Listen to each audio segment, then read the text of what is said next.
সবাইকে স্টুডিওতে স্বাগতম বিজয় গাথার অনুষ্ঠানে। আজকে আমাদের সাথে উপস্থিত আছেন সাংবাদিক, বিশিষ্ট সাংবাদিক এবং দীর্ঘদিনের সাংবাদিকতা অভিজ্ঞতায় ঋদ্ধ সাংবাদিক শওকত আলী সাগর এবং সুমি খান। আজকে সত্যিকার অর্থে আমার ওই পাশে বসার কথা ছিল। আমি কি কারণে জানি আজকে এই পাশে বসে গিয়েছি। ওনারা সাংবাদিক, তারাই সবসময় প্রশ্ন করে থাকেন, আমরা জনসাধারণ উত্তর দিয়ে থাকি। আজকে আমি তাদের সাথে একটা আড্ডা জমানোর চেষ্টা করব, কারণ হচ্ছে কি আমার তাদেরকে সেভাবে প্রশ্ন করার কি বলবো স্কিলটা নেই, হয়তো আমি তো সাংবাদিক না। সাগর ভাই এবং সুমি আপা, আপনাদের দুজনকে স্টুডিওতে স্বাগতম। অনেক ধন্যবাদ আপনাকে। আহ, দর্শক একটু শুরুতে বলে নেই যে সাংবাদিকরা প্রশ্ন করেন, দ্যাটস ট্রু, কিন্তু সাংবাদিকদেরও কখনো কখনো কখনো কখনো কেন প্রায় সবসময় প্রশ্নের মুখোমুখি হতে হয়, সেটি প্রকাশ্যে না হোক অপ্রকাশ্যে, পেছন থেকে নানাভাবে। সো আমি মনে করি যে এটাও একটা একটা চান্স আমাদের জন্য, যে আমরা কারো না কারো প্রশ্নের মুখোমুখি হচ্ছে, জবাবদিহির আওতায় আসছি। সুমি আপা, আপনাকে দিয়ে শুরু করছি যে আপনি তো আজকে আমাদের শিরোনামটা জানেন যে সরকারি হস্তক্ষেপের বেড়াজালে বাংলাদেশের গণমাধ্যম। সরকারি হস্তক্ষেপ তো সুমি আপা সবসময় ছিল, আপনার দীর্ঘদিনের অভিজ্ঞতায় তো আপনি জানেন। তো আমরা যেটা দেখতে পেলাম দুই একদিন আগে, আমাদের অন্তর্বর্তীকালীন সরকারের প্রধান উপদেষ্টা বলেছেন গণমাধ্যম নজিরবিহীন স্বাধীনতা ভোগ করছে। সেই টাইটেলটা দেখে আমাদের মনে হলো যে গণমাধ্যম সত্যিকার অর্থে কি ভোগ করছে সেটা নিয়ে মনে হয় আমাদের একটা আড্ডা জমানো উচিত। সেই উপলক্ষে আপনাদের সাথে বসেছি। সুমি আপা, প্রধান উপদেষ্টার এই কথার পরিপ্রেক্ষিতে আপনার চট করে তাৎক্ষণিকভাবে মনে কি ভাবনা এসেছে? অনেক ধন্যবাদ লোচন, ধন্যবাদ যারা সামনে আছেন, আমাদের এই আলোচনা দেখতে পাচ্ছেন, এবং ধন্যবাদ আমার দীর্ঘদিনের সহকর্মী এবং সিনিয়র ভাই সাগর ভাই।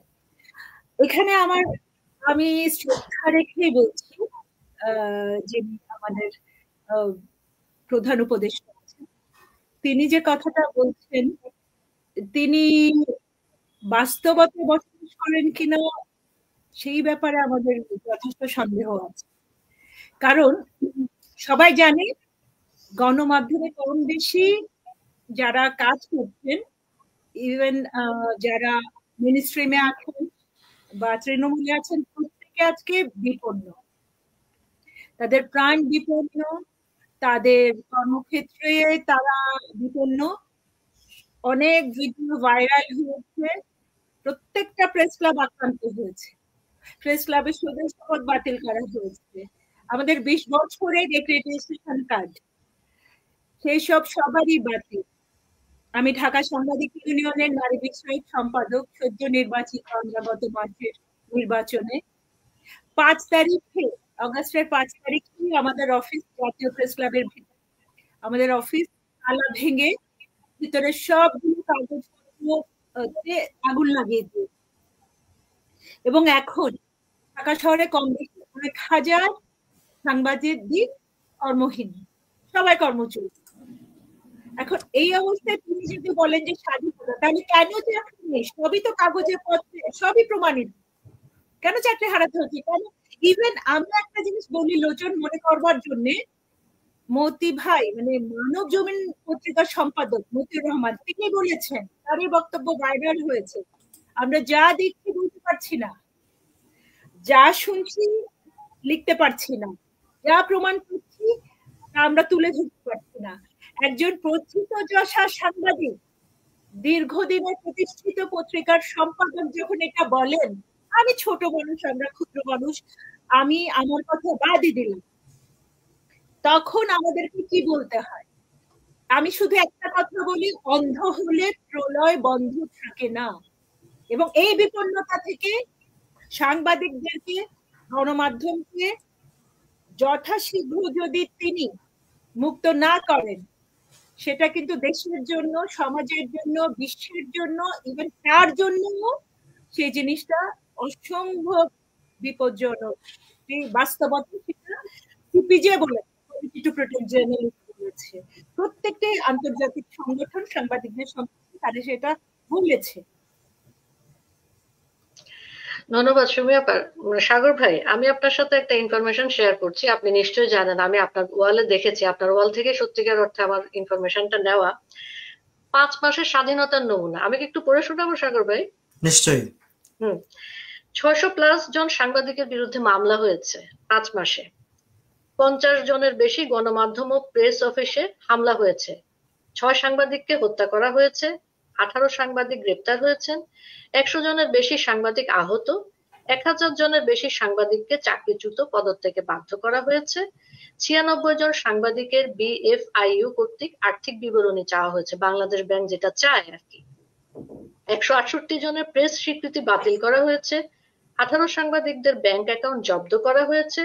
83 জনের প্রেস ক্লাবের সদস্যপদ বাতিল করা হয়েছে। বেশিরভাগ মিডিয়া হাউসের মালিকানা জোরপূর্বক দখল করা হয়েছে।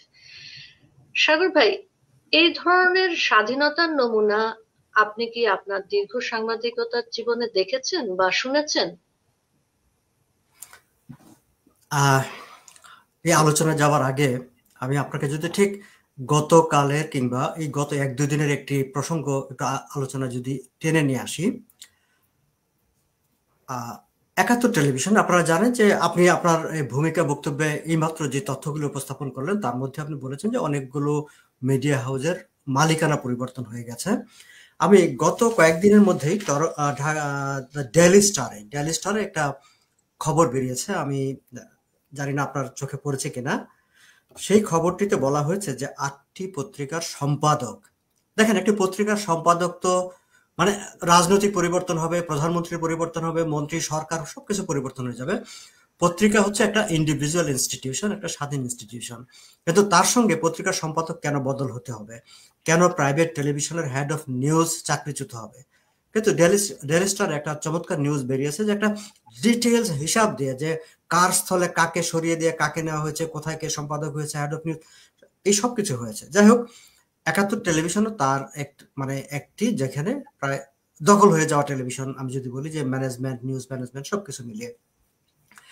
সেই টেলিভিশনটিতে একটি টক শোতে অংশ নিয়েছিলেন প্রধান উপদেষ্টার প্রেস সেক্রেটারি, তার সঙ্গে ছিলেন বিএনপির নেত্রী রুমিন ফারহানা। আচ্ছা, সেখানে আমরা দেখেছি যে বেশ রুমিন ফারহানা বেশ যৌক্তিক অনেকগুলো প্রশ্ন করেছেন, যিনি অ্যাঙ্কর তিনিও প্রশ্ন করেছেন। কিন্তু আমি কাল রাত থেকে আজকে সকাল থেকে আমি দেখলাম যে আমাদের গত 15 বছরে আমাদের অনেক সাংবাদিক অ্যাক্টিভিস্ট অনলাইনে, আমি যদি এভাবে বলি, যারা একেবারে মত প্রকাশের স্বাধীনতা, কথা বলার স্বাধীনতা, সাংবাদিকদের অধিকার নিয়ে উঠতে বসতে জাগরণে নিদ্রায় কথা বলতেন, তারা এখন পাল্টা আক্রমণ করছেন ওই অ্যাঙ্করকে, ওই টেলিভিশন চ্যানেলটাকে, যে তারা ভালো সাংবাদিকতা করছে না। এখন যেই টেলিভিশন চ্যানেলটি এই সরকারের পক্ষের, এই সরকারের মতাদর্শের লোকজন এখন পরিচালনা করছে, আগের লোকদেরকে বের করে দিয়ে জেলে পাঠিয়ে দিয়ে, এবং সেইখানে যখন প্রশ্ন করা হয়েছে, সেই আপনি হয়তো দেখে থাকবেন সেই ক্লিপগুলো, এখন আমি দেখলাম যে বেশ অনেকেই প্রশ্ন করছে যে এরা সঠিক সাংবাদিকতা করছে না। তাহলে সঠিক সাংবাদিকতা কোনটি? স্বাধীন সাংবাদিকতা কোনটি? আমি একটি কথা বলে থাকি লোচন সবসময়, যে আমি নিজেও বললাম যে আওয়ামী লীগের শাসনামলে হ্যাঁ কথা বলা যাচ্ছে না, বা কথা বলার একটা আতঙ্কজনক পরিবেশ তৈরি করা হয়েছে। কিন্তু এখন আমি যেটা বলি যে এখন তো আসলে মিডিয়াই নাই, সাংবাদিকতা নাই। যে সাংবাদিকতা বলতে যে বিষয়টি, সেই বিষয়টিকে তো একদম নাই করে দেওয়া হয়েছে। এখন যে বিষয়টি নাই, সেই বিষয়টির স্বাধীনতা আছে কি নাই, সে আলোচনা করার সুযোগ থাকে কোথায়? অন্তর্বর্তী সরকারের প্রধান উপদেষ্টা যিনি বলছেন যে মানে সীমাহীন কিংবা নজিরবিহীন, যিনি যে শব্দটি বলে থাকেন না কেন, যে স্বাধীনতা উপভোগ করছে, যে জিনিসটার অস্তিত্ব নাই, সেই জিনিসটা তো আসলে নজিরবিহীনই, সে তো পুরাই স্বাধীন, কারণ সে তো নাই, সে তো এক্সিস্টই করে না।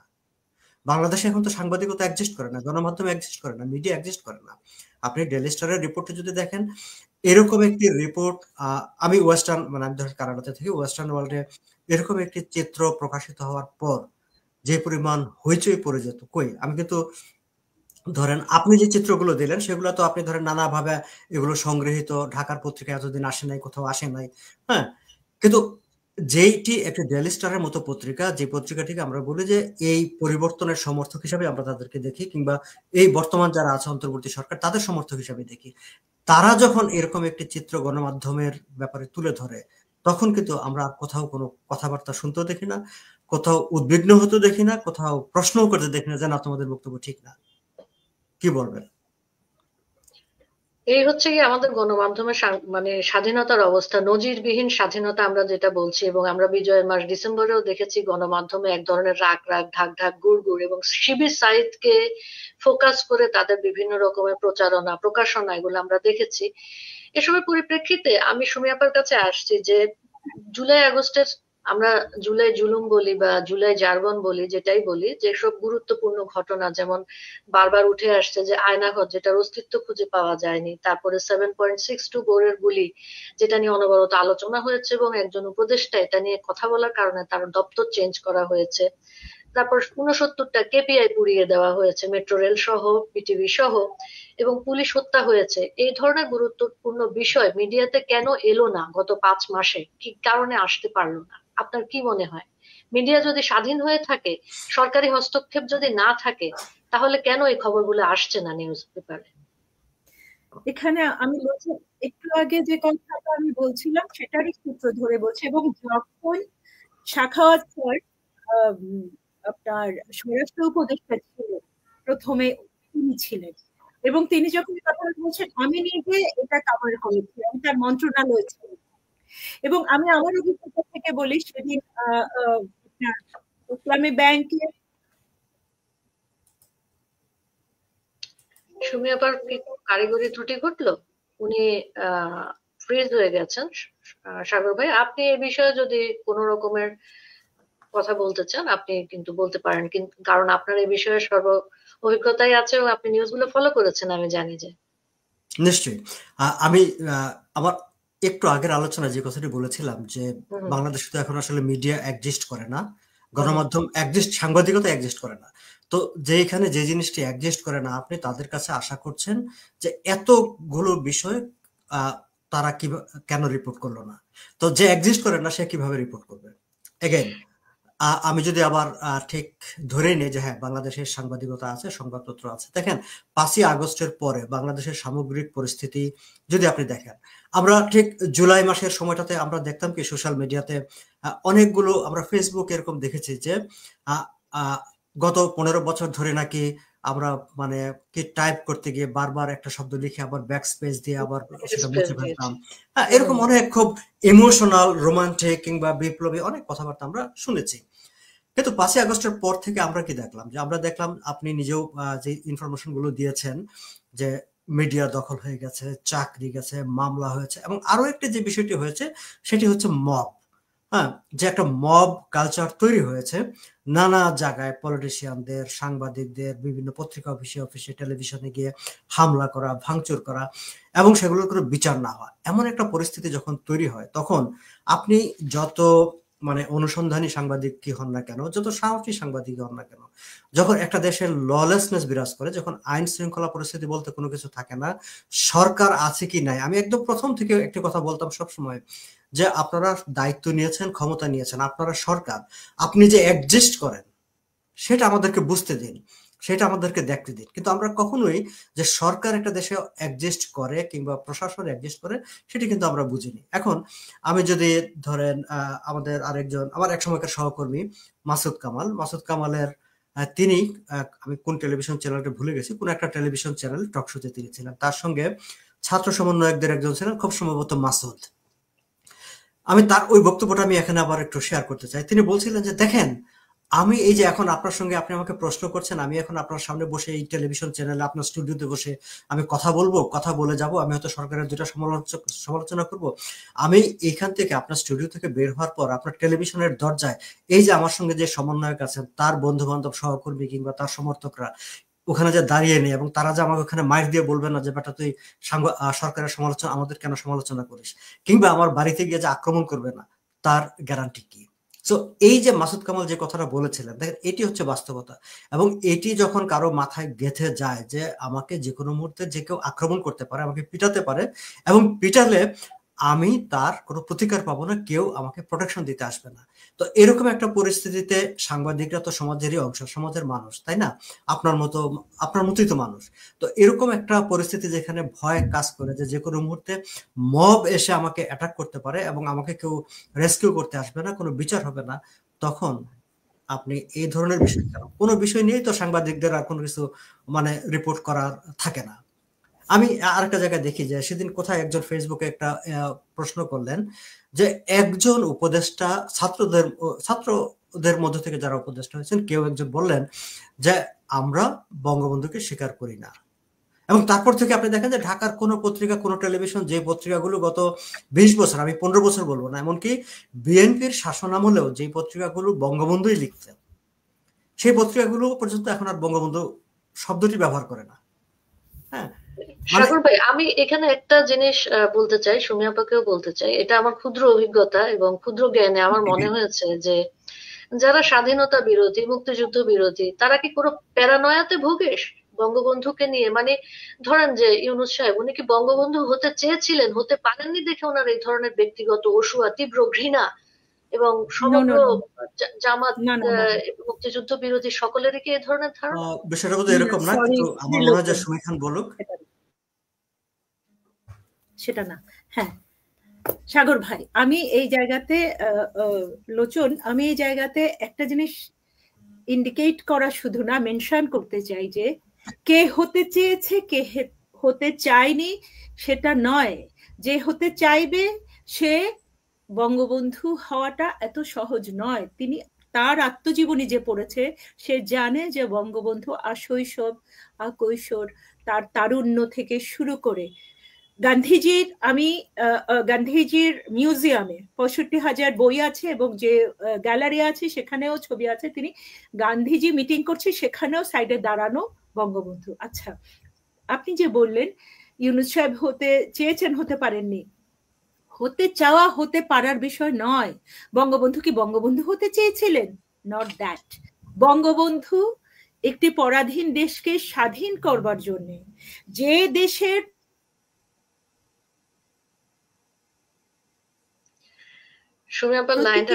মানুষ নিপীড়িত, বঞ্চিত,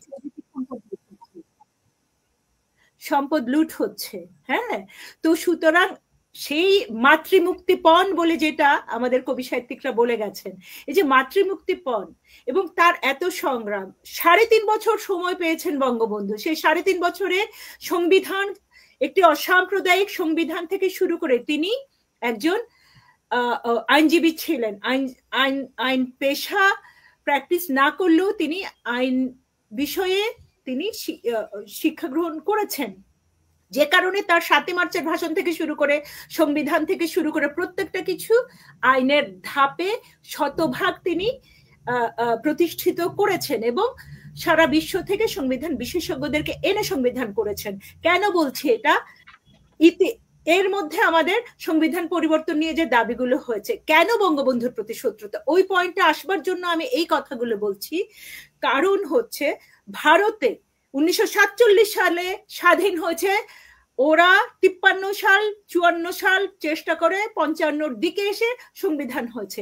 তাহলে বঙ্গবন্ধু বুঝতে পেরেছিলেন প্রতি মুহূর্তে শকুনিরা তার চারপাশে, বাংলাদেশের যে পরাজিত শত্রুরা 1971 সালে পরাজিত ঘাতকেরা, তারা বাংলাদেশকে আসলে আদৌ বাংলাদেশের মানুষকে তারা বাঁচতে দেবে না।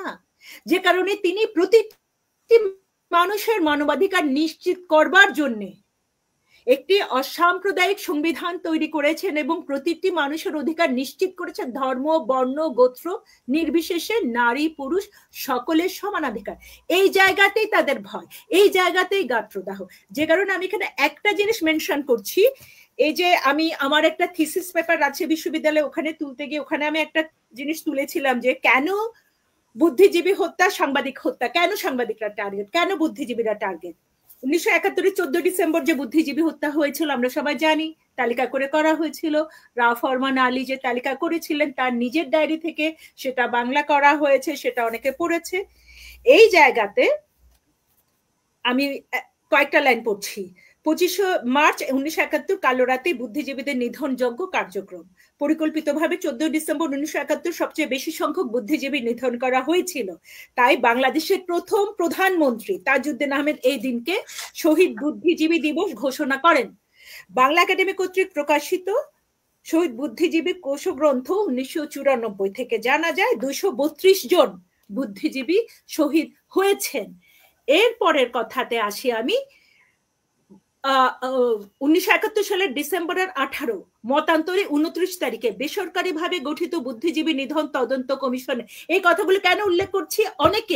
অনেকে বিশেষ করে বামরা অভিযোগ করেন, বারবার ইন্ডিকেট করেন যে বঙ্গবন্ধু নাকি ঘাতকদের ক্ষমা করেছেন 71-এ। এটা যে কত বড় মিথ্যাচার, কত বড় বিকৃতি। এই যে তাজউদ্দিনে প্রথমে কিন্তু তদন্ত কমিটি গঠন করেছেন এবং তারপরে বুদ্ধিজীবী হত্যা তদন্ত কমিটি, এবং এই কমিটির প্রাথমিক রিপোর্টে বলা হয়েছে রাও ফরমান আলী এদেশের 20,000 বুদ্ধিজীবীকে হত্যার পরিকল্পনা করেছিলেন। এই পরিকল্পনা মতো হত্যাযজ্ঞ চলেনি, কারণ ফরমান আলীর লক্ষ্য ছিল শীর্ষ বুদ্ধিজীবীদেরকে গভর্নর হাউসে নিমন্ত্রণ করে হত্যা করা। বুদ্ধিজীবী তদন্ত কমিটির প্রধান জহির রায়হান বলেছিলেন এরা নির্ভুলভাবে বাংলাদেশের গণতন্ত্র মনস্ক বুদ্ধিজীবীদেরকে বাছাই করে আঘাত হেনেছে। উল্লেখ্য সেই কমিশনের আহ্বায়ক ছিলেন চলচ্চিত্রকার সাংবাদিক জহির রায়হান। তাকে সেই পরিকল্পনার অংশ হিসাবে 1972 সালের 30 জানুয়ারি নিখোঁজ হন এবং 1972 সালের 30 জানুয়ারি নিখোঁজ হবার পরে তাকে আর কোথাও খুঁজে পাওয়া যায় নাই। হ্যাঁ, আচ্ছা, প্রয়াত প্রধানমন্ত্রী তাজউদ্দিন আহমেদ সেই তদন্ত কমিশন গঠনের সিদ্ধান্ত নেবার পরে এই যে আরেকটা সপ্তাহ গেলেই জহির রায়হান বলে গেছেন আর একটি সপ্তাহ গেলে ওরা বাঙালি বুদ্ধিজীবীদের সবাইকে মেরে ফেলতো। সেই যে মাস্টার প্ল্যান দৈনিক আজাদ 1971 সালে 27 ডিসেম্বর ছেপেছে। পাকিস্তানি হানাদার বাহিনীর গণহত্যা সাহায্যকারী দলগুলোর মধ্যে জামাত ইসলামের ভূমিকা ছিল সবচেয়ে ঘৃণ্য, জঘন্য। মওদুদি, গোলাম আজম, আব্দুর রহিমের নেতৃত্বে পরিচালিত জামাত ইসলামী বাংলাদেশের স্বাধীনতার শুধু ঘোর বিরোধিতাই করেনি, লক্ষ লক্ষ বাঙালিকে পাইকারিভাবে হত্যা করার কাজে সক্রিয় সহযোগিতা করেছে। এই বিষয়গুলো সবাই জানেন, সবাইকে মেরে ফেলতো। সেই ধারাবাহিকতা, সেই পরাজয় তারা 71-এ মেনে নেয়নি বলে 3.5 বছরের মাথায় বঙ্গবন্ধুকে হত্যা করেছে। এবং জাতীয় এতই যদি শুধু বঙ্গবন্ধু খারাপ, শুধু বঙ্গবন্ধু টার্গেট হলে কেন শিশু রাসেল সহ পরিবারের সবাইকে হত্যা করলো? কেন শেখ কামালের স্ত্রী কৃতি, অ্যাথলেট সুলতানা কামালকে হত্যা করা হলো? কেন বঙ্গবন্ধুর 3 ছেলেকে সবাইকে হত্যা করা হলো? কেন এর ধারাবাহিকতা গিয়ে জেল হত্যাকাণ্ড করা হলো? জাতীয় 4 নেতা যারা নেতৃত্ব দিতে পারতো সব কিছু একই সুতোয় গাঁথা। এবং কেন এখন বুদ্ধিজীবীদের, কেন সাংবাদিকদেরকে, কেন প্রতিটা গণমাধ্যমকে একেবারে জিরো করে ফেলা হচ্ছে? একই ষড়যন্ত্রের অংশ। এবং এই জন্য আমি বলছি কেউ বঙ্গবন্ধু হতে চাওয়া বা না চাওয়া কোনো কিছু নয়। তাদের অতীতের কোনো কর্মকাণ্ড কখনো কি মানবতার পক্ষে বা দেশের কোনো মানুষের পক্ষে গেছে? বঙ্গবন্ধু হওয়া তো বহু দূরস্থ। ধন্যবাদ। সাগর ভাই, আমরা সুমি আপার মূল্যবান কথা শুনছিলাম। আমার একটা কথা সুমি আপার কথা শুনতে শুনতে মনে হলো, সাগর ভাই, সাংবাদিকদের মধ্যে কি যে ঐক্যের জায়গাটা, সেটা কি একটু ক্ষয়িষ্ণু হয়ে গিয়েছে? না হয় সাংবাদিকদের বিরুদ্ধে হত্যা মামলা হচ্ছে, তাদেরকে জেলে রাখা হচ্ছে, একজন মানুষও কথা বলতে পারছে না কেন? হ্যাঁ, এখানে দেখেন একজন দর্শক শ্রোতা লিখেছেন গণমাধ্যমের গণকবর হয়েছে। আচ্ছা, এই আলোচনাটা যদি যান, দেখেন সুমি খান উনি আমার চেয়ে ভালো বলতে পারবেন এই কারণে যে উনি সরাসরি মানে আমাদের যে জার্নালিজম অ্যাক্টিভিজম, যেটা আমাদের যে ট্রেড ইউনিয়ন, সাংবাদিক ইউনিয়নের তিনি নেতৃত্ব দিয়েছেন। আমি ঠিক সাংবাদিকতাই করেছি, কিন্তু আমি ধরেন সুমি খানের মতো যে প্রেস ক্লাবের নেতৃত্বে থাকা কিংবা ইউনিয়নের নেতৃত্ব থাকা, সাংবাদিকদের নেতৃত্ব দেওয়া, সেই জায়গাটায় আমি ছিলাম না।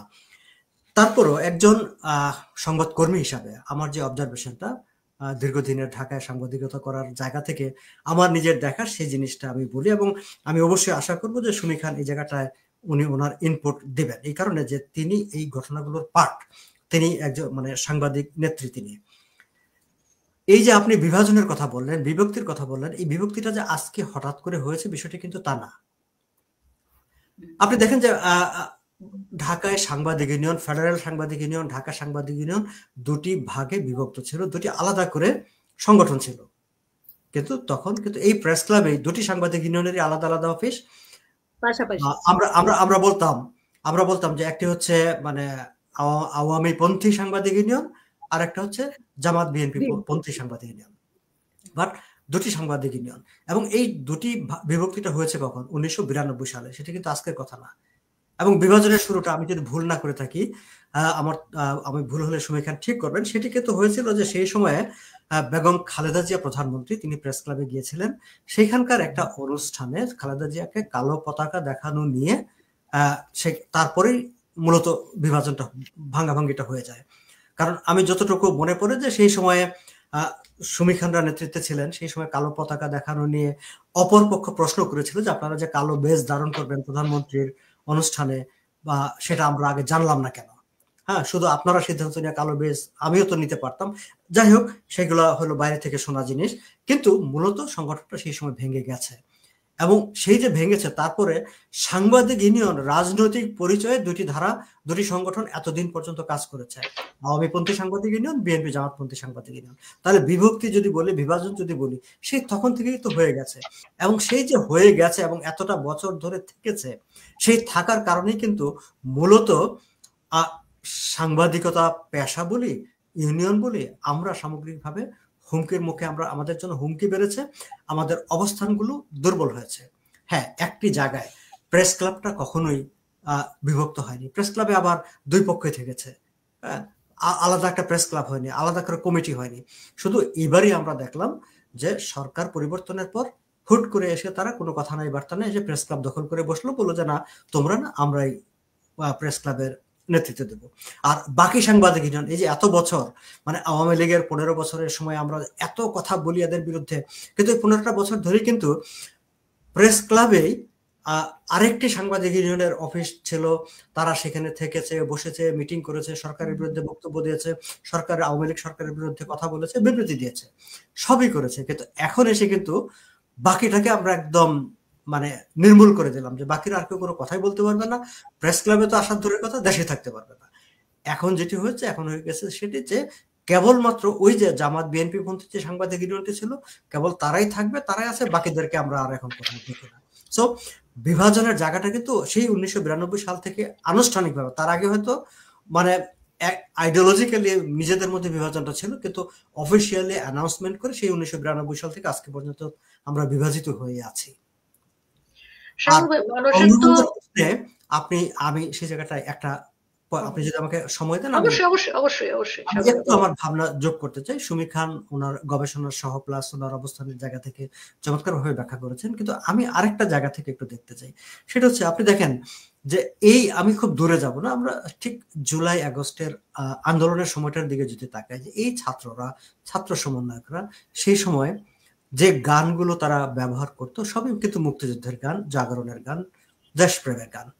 এবং সেই সময় কিন্তু আমরা দেখেছি যে সোশ্যাল মিডিয়াতে বঙ্গবন্ধুর অসমাপ্ত আত্মজীবনী বই থেকে নানা রকম উদ্ধৃতি, কিংবা বঙ্গবন্ধুর বিভিন্ন সময়কার বক্তব্য, ভাষণ থেকে নেওয়া, সেগুলোকে ফটো কাট করে করে সব জায়গায় ছড়িয়ে দেওয়া হয়েছে।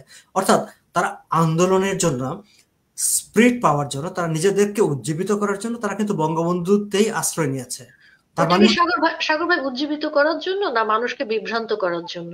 তারা তাদেরকে উজ্জীবিত করার জন্য হোক, মানুষকে বিভ্রান্ত, আপনি আপনার পয়েন্ট থেকে মানুষকে বিভ্রান্ত করার জন্য। কিন্তু মানুষ যখন দেখেছে বঙ্গবন্ধুর কথা বলছে, মানুষ কিন্তু সেই জায়গাটায় এসে উজ্জীবিত হয়েছে। আমরা এখন আজকের জায়গায় দাঁড়িয়ে যদি বিভ্রান্ত বলি, হোয়াটএভার আমরা বলতে পারি, কিন্তু আপনি যদি সেই সময়কার জায়গাটা দেখেন, সেই সময়কার জায়গায় কিন্তু মানুষকে টাচ করেছে বঙ্গবন্ধুর সেই বক্তব্যটা। কারণ মানুষ দেখেছে, এরা তো বঙ্গবন্ধুর কথা বলে, ফলে আরেকটা প্রশ্ন করার আগে তার পাশে দাঁড়িয়ে গেছে। এবং আজকে যারা, এবং এই তারাই এখনকার সময়ে এসে, তারা যখন বঙ্গবন্ধুর ভাস্কর্য ভেঙে ফেলে, 32 নম্বর ভেঙে ফেলে, কারণ তারা নিজেরা পরীক্ষা করে প্রমাণ পেয়ে এসেছে যে বঙ্গবন্ধু হচ্ছে একটা স্পিরিট, যে স্পিরিটটা হচ্ছে যে কোনো অন্যায়ের বিরুদ্ধে বলি, কিংবা যে কোনো আন্দোলন সংগ্রামের জন্য বলি, যে কোনো জায়গায় এটি এমন একটি শক্তি, যে শক্তি আমাদেরকেও আবার খেয়ে ফেলবে। ফলে তারা এটুকু বুঝে বলেই তারা এখন মনে করে যে এটাকে যে কোনো ভাবে হোক বঙ্গবন্ধুকে দূরে রাখতে হবে, বঙ্গবন্ধুকে মুছে ফেলতে হবে। আমি আবার বিষয়টা এইভাবেও আমি দেখেছি, আমার কাছে মনে হয়েছে। বুঝতে পেরেছি। আমি সাগর ভাই যে জায়গাতে প্রশ্নটা করেছিলাম যে সাংবাদিকদের বিরুদ্ধে হত্যা মামলাটা কিভাবে জায়েজ হচ্ছে এবং এটা বাকি সাংবাদিকরা মেনে নিচ্ছেন, এবং কোথাও আপনি যেটা কোথাও কিন্তু জায়েজ হচ্ছে না, কোথাও জায়েজ হচ্ছে না, আবার বাকি সাংবাদিকরা যে মেনে নিচ্ছে জায়গাটা এরকমও না। আপনি বাকি সাংবাদিকদের দেখেন কোথায়? বাকি সাংবাদিকদের বলতে মানে যেহেতু এই যে বিভাজিত একটা ইউনিয়ন সংগঠন ছিল, এখন তো আর কোনো সংগঠন নাই, তাই না? এখন সংগঠন বলতে তো একটা সংগঠনই আছে, যেটি হচ্ছে বিএনপি, জামাত সমর্থিত যারা, তারাই আছে। এখন আপনি সুমির খান কিভাবে কথা বলেন? সুমির খানের নিজের নামে যদি মামলা থাকে, সুমির খানকে যদি পালিয়ে বেড়াতে হয়, সুমির খানকে আমাদের কমিটির সবার নামে মামলা, মবের ভয়ে যদি সারাক্ষণ আতঙ্কগ্রস্ত থাকতে হয়, তাহলে সুমি খানরা কোন জায়গায় দাঁড়িয়ে প্রতিবাদ করবে, কোন জায়গায় দাঁড়িয়ে প্রোটেস্ট করবে? প্রোটেস্ট কিন্তু লোচনকে করতে হবে এরকম একটা ওয়েবিনারের আয়োজন করে কিংবা এরকম একটা লাইভ শো আয়োজন করে। প্রোটেস্টটা কিন্তু সরকার সাগরকে করতে হবে এরকম একটা জায়গায় কথা বলে বলে। সো এই জায়গা থেকে বিচ্ছিন্নভাবে ইন্ডিভিজুয়ালি বাইরে থেকে কিংবা দেশে থেকে যে প্রতিবাদ যেটুকু হওয়া, প্রতিবাদটুকু হচ্ছে, কিন্তু সাংগঠনিকভাবে প্রতিবাদ হওয়ার সুযোগটা থাকছে না এই কারণে যে এটি তারাও বুঝেছে যে সাংবাদিকতা এই জায়গাটায় যদি আঘাত না করা হয়, এদেরকে যদি ভয় পেয়ে না দেওয়া যায়, হ্যাঁ, তাহলে তারা কথা বলতে থাকবে, এবং তারা যদি কথা বলতে থাকে তাহলে তো জনগণ বুঝে যাবে যে আসলে আমরা কি ধরনের একটা ভাওতাবাজির ভিতর দিয়ে এসেছি এবং কি ধরনের ভাওতাবাজির মধ্য দিয়ে আমরা জনগণকে সামনের দিকে নিয়ে যাওয়ার চেষ্টা করছি। সো এই জায়গাটা হচ্ছে একটা। এবং আমি সেদিন আরেকজন আমাদের এক বন্ধু আইনজীবীর সঙ্গে কথা হচ্ছিল, আমি ওনাকে কোনো একটা এরকম একটা প্রোগ্রামে দেখে আমি তাকে জিজ্ঞেস করেছিলাম যে তুমি কি ঢাকায় আছো নাকি ঢাকার বাইরে আছো? বললো যে না, ঢাকায় আছে। তো বললো যে কেন? আমি একটা লাইভে জয়েন করেছি সেজন্য। যে হ্যাঁ, লোচন চিন্তা করেন যে আমাদের কোন একজন বন্ধু ঢাকায় আছে এবং তিনি কোন একটা লাইভে অংশগ্রহণ করেছেন দেখে আমার এবং আমার মতো অনেকের মনে হয়েছে তিনি সম্ভবত ঢাকায় নাই। তার মানে কি যে আপনি ঢাকায় বাংলাদেশের থেকে আপনি কথা বলতে পারবেন না, এরকমই তো একটা মানে অবস্থা তৈরি হয়েছে। আচ্ছা, তার যেটি ভাষ্য, তিনি বলছে দেখেন যে তারা একটি কাজ যেটি করেছে যে তারা নানাভাবে একটা ভীতিকর পরিবেশ, একটা আতঙ্ক ছড়িয়ে দিয়েছে যাতে কেউ আর কথা না বলে, এবং সেটি তো হয়েছে। শুধু যে আতঙ্ক ছড়িয়ে দিয়েছে তা নয়, তারা তো আক্রমণ করেছে, মানুষ আক্রান্ত হয়েছে। আপনি হত্যা মামলা, যে কোনো মুহূর্তে আপনি অ্যারেস্ট হতে পারেন, আপনার ব্যাংক বন্ধ, আপনি না খেয়ে মরবেন। তো এমন একটি অবস্থায় কে কথা বলবে, কিভাবে কথা বলবে? মানে এই ভাবনাগুলো কিন্তু আমাদের ভাবতে হবে। খালি যে সুমি খানরা কেন কথা বলে না, তারা ইউনিয়নের নেতৃত্ব দিয়েছেন, তারা তাহলে কোথায়, শুধু অভিযোগ করলে চলবে না। এই বাস্তবতাটুকু আমাদের মানতে হবে এবং সেগুলো নিয়ে কথাও বলতে হবে আমাদের, আমরা যারা অন্তত কথা বলতে পারি তাদের। আমরা তো আলোচনার থেকে এটা বুঝে যাচ্ছি যে সুশাসনের যে 4টা স্তম্ভ আমরা বলি, তাই না সাগর ভাই এবং সুমি আপা, তার মধ্যে তো গণমাধ্যম একটা। আমি এখানে একটা কথা যেটা আমাকে একটু লোচন, আমি যেটা আমাকে সাগর ভাই বলছিলেন যে কেন বিভাজন, বিভাজনটা কিন্তু মূল জায়গা থেকে, নেতৃত্বের মূল জায়গা থেকে। একটা জিনিস, আপনারা অনেক ছোট ছিলেন, খালেদা জিয়ার কোনো প্রেস কনফারেন্সে কখনো কোনো প্রশ্ন করার কোনো সুযোগ ছিল না, একদম নিয়ম ছিল না। প্রধানমন্ত্রীর প্রেস কনফারেন্সে সাংবাদিকরা যাবে, পুতুলের মতো বসে থাকবে, উনি যা যা বলবেন ওনার তো বলার, উনি তো পড়া ছাড়া বলতে পারতেন না। লিখিত বক্তব্য শফিক রহমান বা যাদের যাদের দেওয়া ছিল উনি সেগুলো দেখে দেখে পড়তেন, পড়ে চুপচাপ চলে যেতেন। হ্যাঁ, এবং অনেক রকমের, ইভেন ওনার গাড়িবহরের সঙ্গে সাংবাদিকরা গেছে, তাদেরকে খাবার নিয়ে হেনস্থা হচ্ছে, অনেক ঘটনা হয়েছে সাংবাদিকদের প্রতি। কিন্তু কখনো সাংবাদিক সমাজের পক্ষ থেকে কোনো সাহস ছিল না কোনো কথা বলার। 2001 থেকে 5, 91 থেকে 95 তখনকার সংসদ সদস্য, নারী সদস্য যারা ছিলেন, আপনার তখন কিন্তু জামাতের নারী সদস্য ছিল, কিন্তু জামাতের কোনো সদস্য ছিল না, 300 জনের মধ্যে কোনো জামাতের সদস্য ছিল না। কিন্তু তখন নির্বিচারে যে হত্যাযজ্ঞ চলেছে, বিশেষ করে রাজশাহী বিশ্ববিদ্যালয়ে, বিএনপির নেত্রীরা সংসদের এটা দেখলে আপনি দেখবেন, তখন পত্রিকাতেও আছে এবং সংসদ বিবরণীতেও থাকবে, তারা সংসদে দাবি তুলেছিল জামাতকে নিষিদ্ধ করতে 93 সালে, 93 কি 94 সালে। তারপরে আবার যখন খালেদা জিয়া ক্ষমতায় আসলেন 2001 থেকে 5, আপনার মনে আছে মানিক সাহাকে বোমা হামলা ওনার খুলি উড়ে গিয়েছিল। 13 জন খুলনা প্রেস ক্লাবের সামনে, হুমায়ুন কবির বালু, 13 জন। আমি তখন সমকালে ছিলাম, সমকালের একজন সাংবাদিককেও মেরে ফেলা হলো যশোরে। আচ্ছা, এবং আমাকে অ্যারেস্ট করা হয়েছিল। কেন কি? আমাকে 8টা ইন্টারোগেশন সেলে বসানো হয়েছিল। বলেছে যে তালেবান কোথায় আমি যেন বলি, আমি বলবো, আমি সাংবাদিক বলবো তালেবান কোথায় আছে। আমি ওনাদেরকে বলেছিলাম, এই যে সারাক্ষণ মিছিল করে রাস্তায় আমরা সবাই তালেবান, বাংলা হবে আফগান, ওদেরকে জিজ্ঞেস করেন না, আমাকে কেন জিজ্ঞেস করছেন?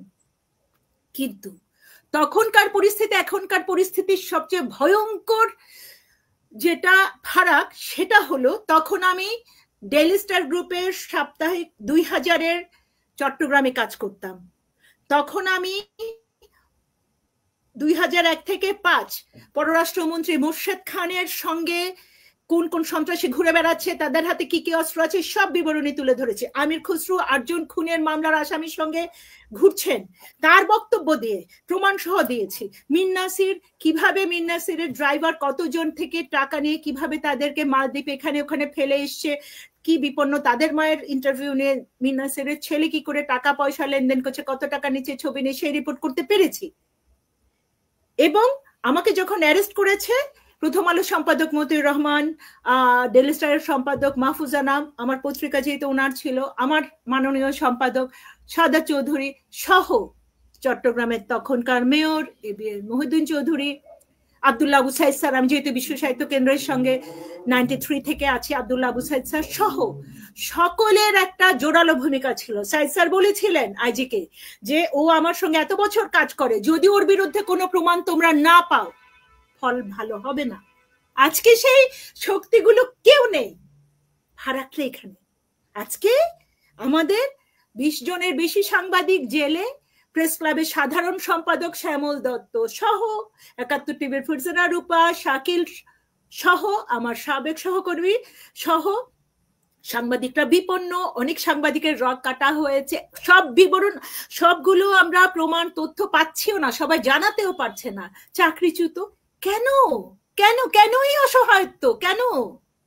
এই যে খালেদা জিয়ার, আমি আপনাকে ওই কথার মধ্যে আরেকটু আসতে হবে যে খালেদা জিয়ার প্রেস কনফারেন্সে যেমন কেউ কথা বলতে না পারার জন্য যেতে হয়েছে সাংবাদিকরা, সেই সাংবাদিকরা কখনো কোনো সমালোচনা সহ্য করেন না। আর শেখ হাসিনা কি করেছেন?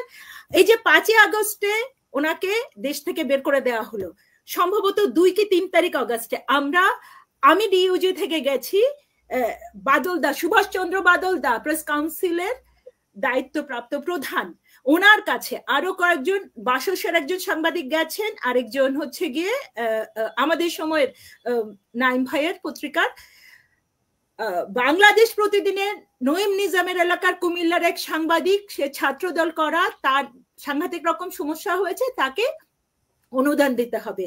সুভাষচন্দ্র বাদল দাস সর্বোচ্চ অনুদান 2 লাখ টাকা দেয়া হয়েছে সেই সাংবাদিকের জন্য। এবং যত অনুদান আওয়ামী লীগ আমলে, যত অনুদান 1%ও আপনি আওয়ামী লীগের পক্ষের বলেন, মুক্তিযুদ্ধের পক্ষের বলেন, পাবেন না। পাবেন কাদেরকে? বেশিরভাগ জামাতের পক্ষের, বিএনপির পক্ষে। কারণ ওরা প্রিভিলেজটা কেন পেয়েছে? সুভাষচন্দ্র বাদল দাস সেই দিন বলছিলেন আমাদের সবার সামনে, বলে কি আমারে, ঠিক আমি ওনার ভাষায় বলি, আমারে আপাই কইছে আমি আমার ব্যক্তিগত ফান্ড থেকেই প্রেস কাউন্সিলের টাকাটা দেই, তুমি কোনোদিন কাউরে বিভাজন করবা না, যে সাংবাদিক বিপদগ্রস্ত, যে সাংবাদিক অসুস্থ, যে সাংবাদিকের টাকা লাগবে তারে দিয়ে দিবা। তাহলে ফারাকটা কোথায় বলেন তো? সমস্যাটা গোড়ায়, সমস্যাটা নেতৃত্বের।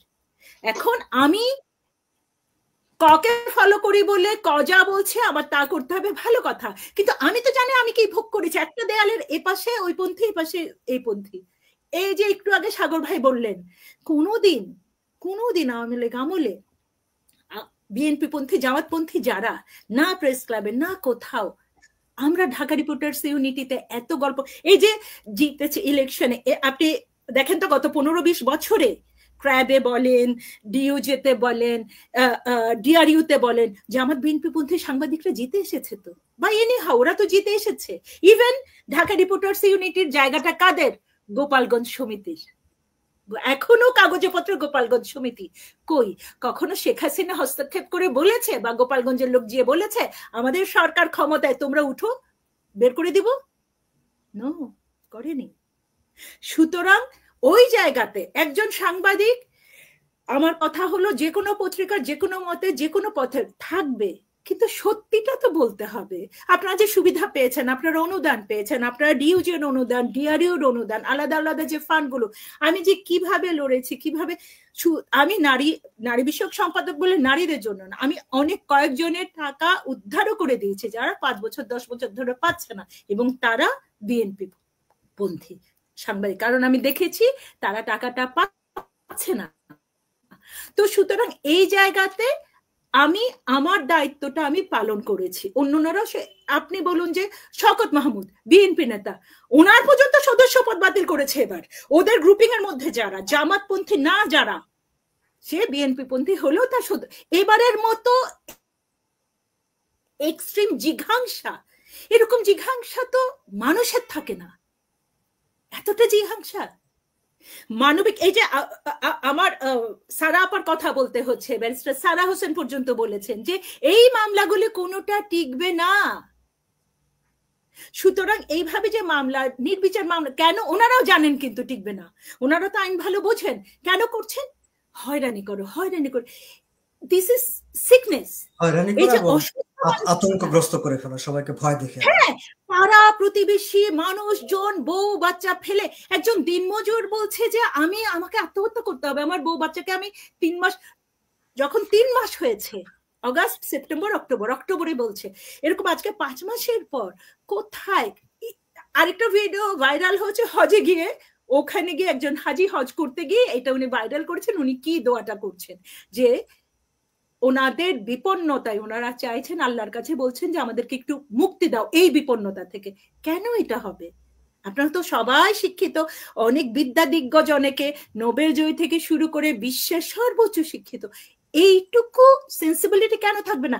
ইন্ডিয়াতে, ভারতে গান্ধীজির বিরুদ্ধে, গান্ধীজির ঘাতক যে নাথুরাম গডসে, তাকে সমর্থন করে বিজেপি, কিন্তু কোথাও গান্ধীজির কোন স্থাপনায়, গান্ধীজির জাদুঘর বলেন, গান্ধীজির এতগুলো মূর্তি চারপাশে, বা কোথাও কেউ একটা টোকাও তো দেয়নি গান্ধীজির নামে। গান্ধীজির চশমার ইয়েটা, গোল চশমাটার প্রতীক আছে কোথাও।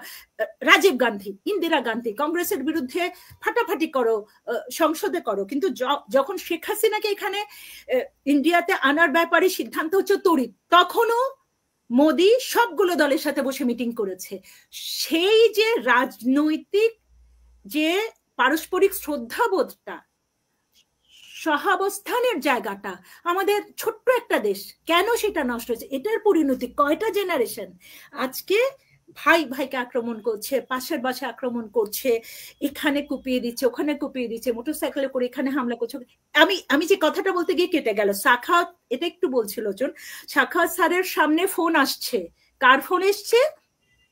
ব্যাংক থেকে, এবং বাংলাদেশ ব্যাংক থেকে, ইসলামী ব্যাংক থেকে আমার সামনে ফোন আসছে। কেন?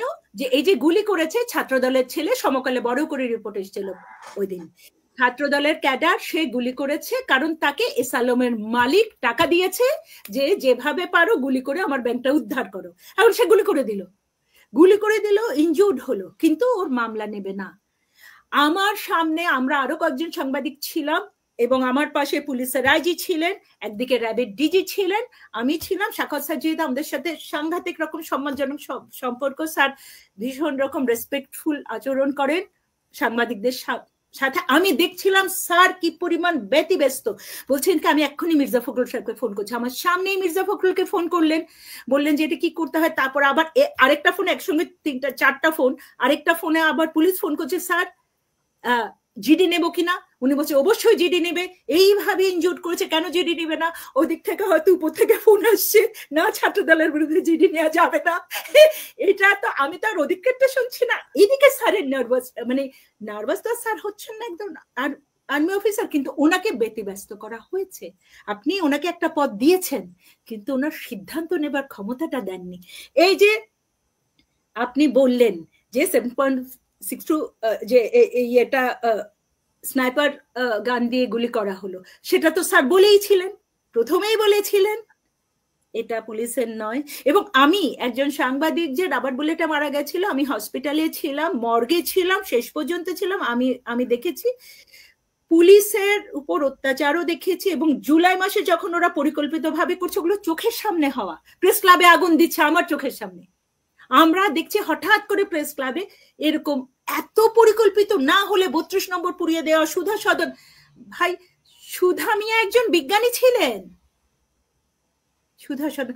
যদি এটা সুপরিকল্পিত না হয়, যদি তালিকা না থাকে ওদের হাতে, তাহলে সেই ময়মনসিংহের মুক্তাগাছা জমিদার বাড়ি থেকে শুরু করে, সেই আপনার মরমরের মূর্তি থেকে শুরু করে, এটা ভাঙো এটা ভাঙো দিয়ে, এবং ছাত্র শিবিরের লিফলেট প্রত্যেকটা স্কুল কলেজে দিয়ে যে এই ওদের ইন্ডিয়ার ভারতের পতাকা প্রত্যেকটা স্কুল কলেজের গেটে রাখতে হবে, আর না হলেও স্কুল কলেজের অথরিটির বিরুদ্ধে এটা ভাইরাল হয়েছিল ওদের ওই লিফলেটটা, সবাই সেটা রেখেছে। এটাতে কি হলো, ভারতে বাংলাদেশ বিদ্বেষ তৈরি হলো, যে আমার পতাকা তোমরা পায়ের নিচে দোলেছো। কিন্তু সত্যি কি কোনো শিক্ষিত মানুষ তার পতাকা হোক বা অন্য দেশের পতাকা পায়ের নিচে দোলবে কি? দোলবে না তো।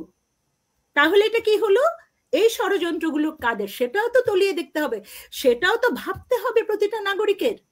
এবং এটা করতে গিয়ে যে আপনার প্রতিবেশী সুলভ যে আচরণগুলো, সম্মানগুলো, এখনো চাল আপনি ভারত থেকে নিচ্ছেন, আলু ভারত থেকে নিচ্ছেন। সুমিয়াপা, জিনিসগুলো তো আমরা সবাই দেখছি এবং কথা বলছি, আপনার পয়েন্টটা তো খুবই ভ্যালুয়েবল, আমরা এটা নোটও করছি। আমরা সাগর ভাই দেখতে পাচ্ছি যে ঘটনা ঘটছে এবং আমরা কি করছি, একটা ঘটনার পরিপ্রেক্ষিতে প্রতিক্রিয়া জানাচ্ছি, তাই না সাগর ভাই এবং সুমিয়াপা? এই যে আমরা প্রতিক্রিয়া জানাচ্ছি, প্রতিক্রিয়া জানানোতেই কি আমাদের শুধু মুক্তি? আমরা কি শুধু প্রতিক্রিয়া ব্যক্ত করব এভাবে ওয়েবিনার করে? আমাদের কি আইনি কাঠামোতে এবং সাংবিধানিক ভাবে আমাদের এইসব ধ্বংস করে দিয়েছে। এটা সবচেয়ে ধ্বংসাত্মক জায়গা হয়েছে। আইন, আপনি কার কাছে যাবেন? প্রধান বিচারপতি সবকিছু হঠাৎ করে রাতারাতি স্বাক্ষর, এটা যেটা মামলা করা হয়েছে চ্যালেঞ্জ করে সরকারকে, হ্যাঁ, মোহসিন স্যার মামলা করেছেন যে 4 জন বিচারপতির স্বাক্ষর জাল করে সেই অর্ডারটা ইস্যু করে তারা হচ্ছে গিয়ে ক্ষমতা এসেছেন। এটা সারা বিশ্বের কাছে তো এর চেয়ে বড় মানে লজ্জা, অসম্মানজনক আর কিছু হতে পারে। তাহলে আমরা আইন আশ্রয় করতে পাচ্ছি না তো সাগর ভাই। আমি এই জায়গাতেই বলছিলাম যে এই যে সুশাসনের যে 4টা স্তম্ভ থাকে, তার মধ্যে একটা যে গণমাধ্যম, সেটাকে যে এভাবে ধূলিসাৎ করে দেওয়া হলো, গুড়িয়ে দেওয়া হলো, এখান থেকে সাগর ভাই আমাদের কি উত্তরণের কোনো পথ আছে? আপনার দীর্ঘদিনের সাংবাদিকতার অভিজ্ঞতায় আপনার কি মনে হয়, রাজনৈতিক বিশ্লেষণের থেকে কি মনে হয় যে আমাদের উত্তরণের পথ আছে? আমাদের জনগণ কি করবে এই মুহূর্তে? শুনেন, যখন একটা দেশ মানে একদম আইন শৃঙ্খলা বিহীন, মানে একটা জঙ্গলি রাষ্ট্র হয়ে যায়, আমি ঠিক যদি এভাবে বলি, একটা জঙ্গলি রাষ্ট্র হয়ে যায়, তখন হুট করে জনগণ কোনো ভূমিকা রাখবে সেটুকু আমরা খুব মানে তাড়াতাড়ি আশা করব না। কারণ আমরা যেহেতু তাদেরকে নিরাপত্তা দিতে পারবো না, বা কোনো আক্রান্ত হলে সেখানে আমরা কোনো তাদেরকে সহায়তা করতে পারবো না, সেই জায়গায় জনগণ খুব দ্রুত রুখে দাঁড়াবে, সেটা আমরা আশা করবো না। কিন্তু আমরা এটা আশা করব যে এই যে অবিচারগুলো হচ্ছে, এই যে অন্যায়গুলো হচ্ছে, সেই অন্যায়গুলো নিয়ে আমরা যখন কথা বলতে শুরু করব, হ্যাঁ, আপনি যে প্রশ্নটা করেছেন একটা ভ্যালিড, যে আমরা কি কেবল প্রতিক্রিয়া প্রকাশ করে যাব? হ্যাঁ, একটা সময় থাকে যে যখন একদম যেখানে কথাই বলা যায় না, যেখানে কোনো প্রতিক্রিয়া প্রকাশ করা যায় না, সেখানে তো কিছুটা কথা বলা, প্রতিক্রিয়া প্রকাশ করা, সেটাও অনেক কিছু না? আপনি দেখেন যে যদি সামগ্রিকভাবে আপনি 5ই আগস্টের পরে আগস্ট মাসটা দেখেন, তারপরে সেপ্টেম্বর, অক্টোবর এবং আজকের জায়গায় দাঁড়িয়ে দেখেন যে আপনি সেই সময় কয়জন মানুষ কথা বলতে পারতো, আর এখন তো মানুষ রাস্তায় নেমে যায়, তাই না?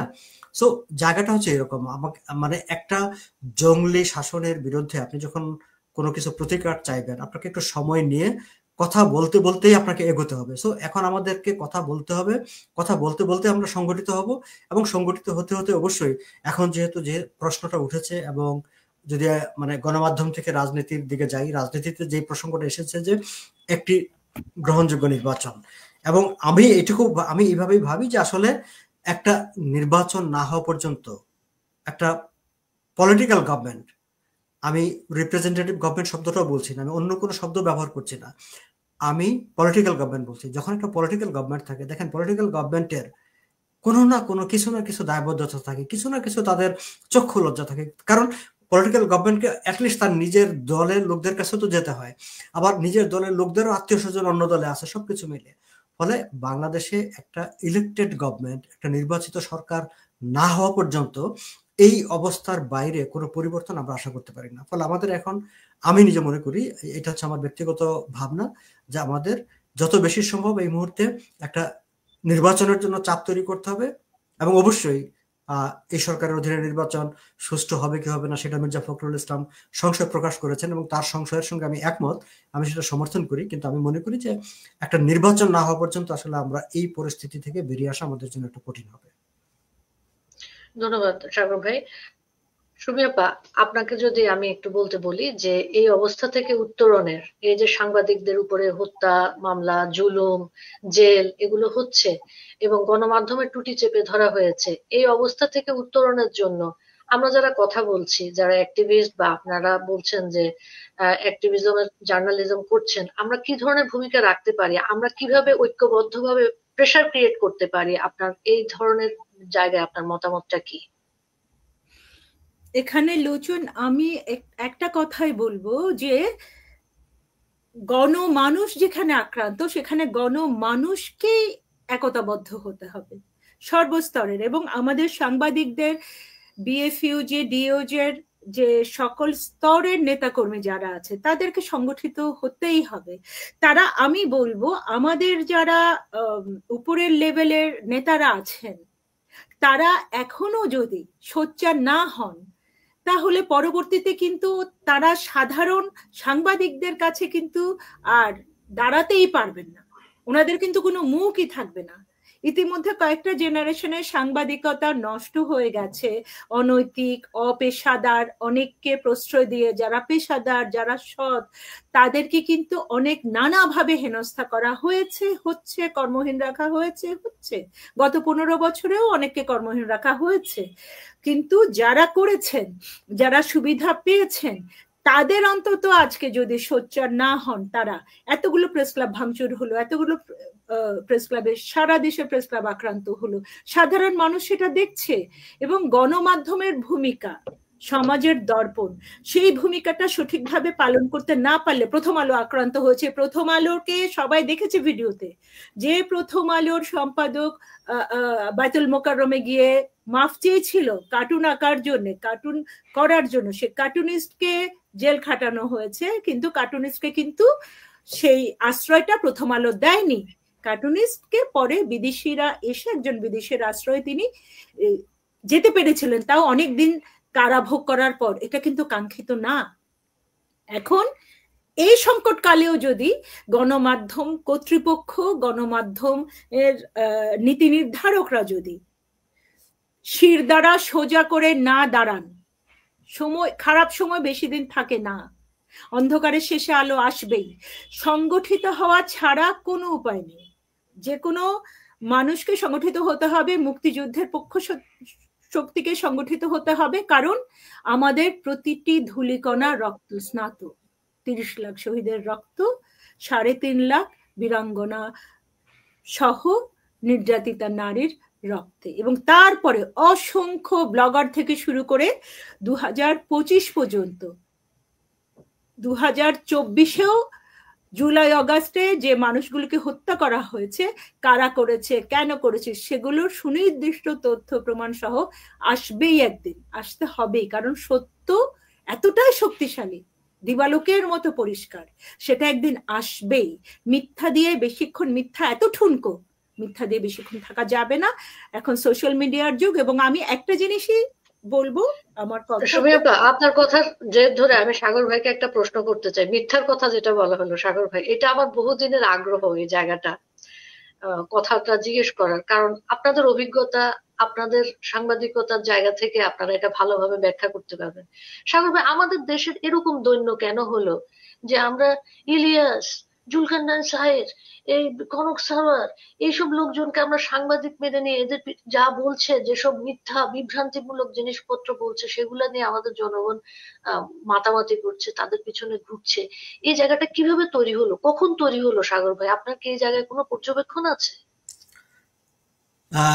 খুবই চমৎকার প্রশ্ন। আসলে এটি নিয়ে আসলে আরো একটু আমার কাছে মনে হয় যে খুব বিশদভাবে গবেষণা করারও একটা দরকার আছে, যে আমাদের সাইকিটা এই জায়গায় কেন, একটা মাস পিপুলের সাইকির ব্যাপার কিন্তু।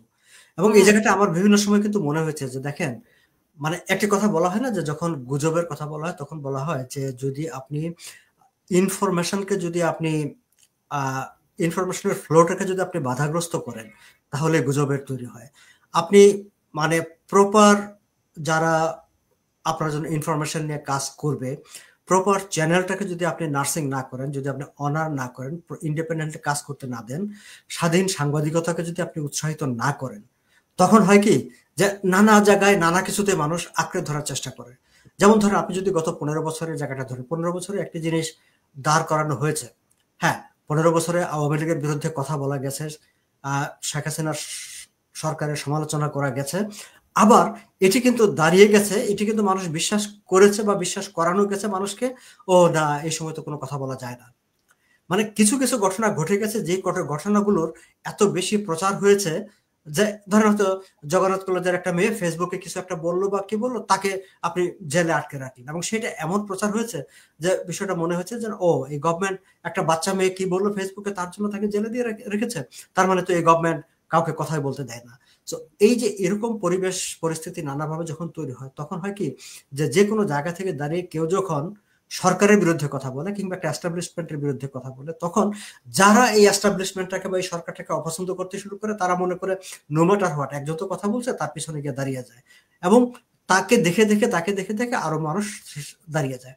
তো এই যে ধরেন যে আজকের মানে আমি তার সঙ্গে যদি আজকের জায়গাটাকে আমি মিলাই, যে আজকে যেমন আমি বলি যে বাংলাদেশে আসলে কোনো মিডিয়া নাই, সাংবাদিকতা নাই। এখন আমি বিভিন্ন সময় দেখি যে আমাদের প্রধান উপদেষ্টার প্রেস সেক্রেটারি তিনি বিভিন্ন সময় বলেন গুজব ছড়ানো হচ্ছে, বা গত 15 বছরে খুব গলাবাজ সোচ্চার মানে অনেক ইউটিউব কণ্ঠ সাংবাদিক বা এরকম যারা মুক্ত মতের জন্য মানে জান কুরবান করা সাংবাদিক, এমন কেউ কেউ তারাও এখন আবার বলেন যে যখন সরকারের সমালোচনা করে তারা বলেন যে এরা মানে ফ্যাসিস্টের দোসররা কি করছে, মানে গুজব ছড়াচ্ছে। আচ্ছা, এখন একটা জিনিস কিন্তু যে একদম ধরেন যে সুমি খান বাদ দেন, আমি বাদ দেন, লোচন আপনাকে বাদ দেন, যে কেউ একজন দাঁড়িয়ে যদি এই যে এখন যেসব অপকর্মগুলো হচ্ছে, যেসব নির্যাতন নিপীড়ন হচ্ছে কোনো একটা জায়গা থেকে, সে হয়তো সাংবাদিক না, কোনো কিছু বুঝে না, হ্যাঁ, তার হয়তো একাডেমিক লেখাপড়া নাই, সে যা শোনে তার কিছুটার সঙ্গে ধরেন সে 10% ঠিক রেখে 90% মিশিয়ে সে যদি বলতে শুরু করে, লোচন আমি আপনাকে বলি আগামী 1 বছরে সে আরেকটা ইলিয়াস খান হবে, সে আরেকটা মানে পিনাকি ভট্টাচার্য হবে। কেন হবে? হবে এই কারণে যে আজকে যেহেতু বাংলাদেশে মিডিয়াটাই নাই, গণমাধ্যম নাই, এবং যা ঘটছে আমরা গণমাধ্যম দায়িত্ব নিয়ে সেগুলো প্রকাশ করছে না, ফলে মানুষ তো সেগুলো জানতে চায়, মানুষ জানে, মানুষ শুনে যে কিছু একটা ঘটছে, ফলে সেটা যেখান থেকে আসবে সেখানের দিকে মানুষের নজর পড়বে। সো এই জিনিসগুলো আসলে ওরকম একটা জায়গা থেকে তৈরি হয়ে গেছে।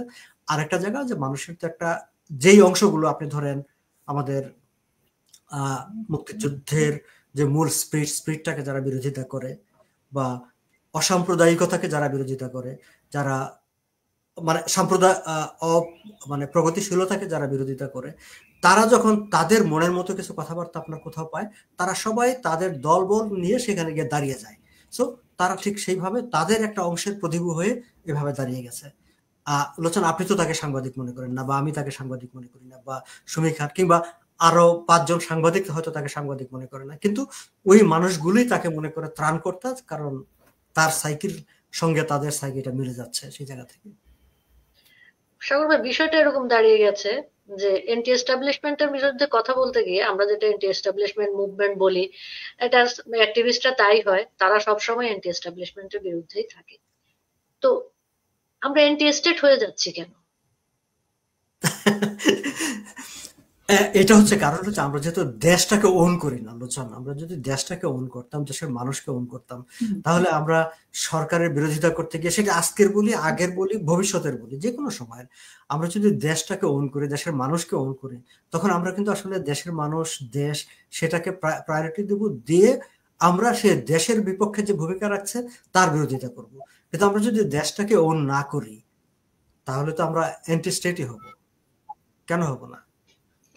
আপনার কি সুমি আপা কখনো মনে হয়েছে যে এই যে, এটা আমার শেষ প্রশ্ন, আমরা একটু পরে শেষ করব, আপনার কি মনে হয়েছে যে এই এন্টি এস্টাবলিশমেন্ট হতে গিয়ে অনেকে এন্টি স্টেট হয়ে আমাদেরকে স্টেটলেস হওয়ার দিকে ঠেলে দিচ্ছে, আমরা দেশবিহীন হয়ে যাওয়ার প্রক্রিয়াতে পড়ে যাচ্ছি?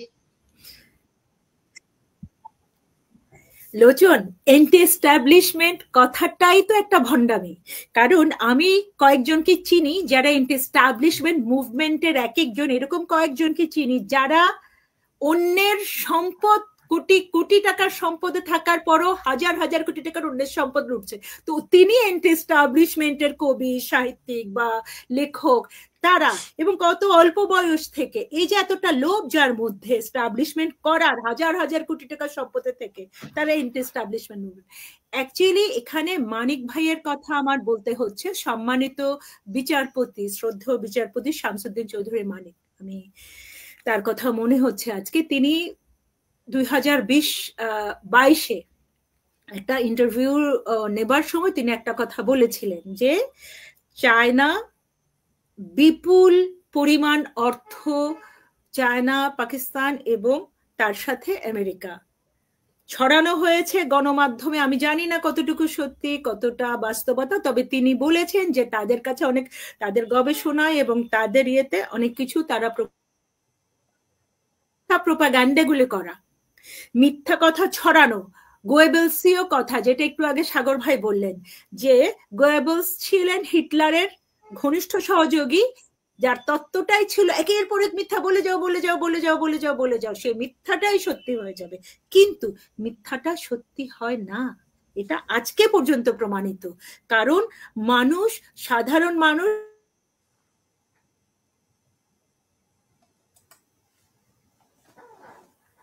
সুমি আপার লাইনটা সম্ভবত সাগর ভাই আবার একটু ইন্টারাপ্ট করেছে, যাওয়া যায় না।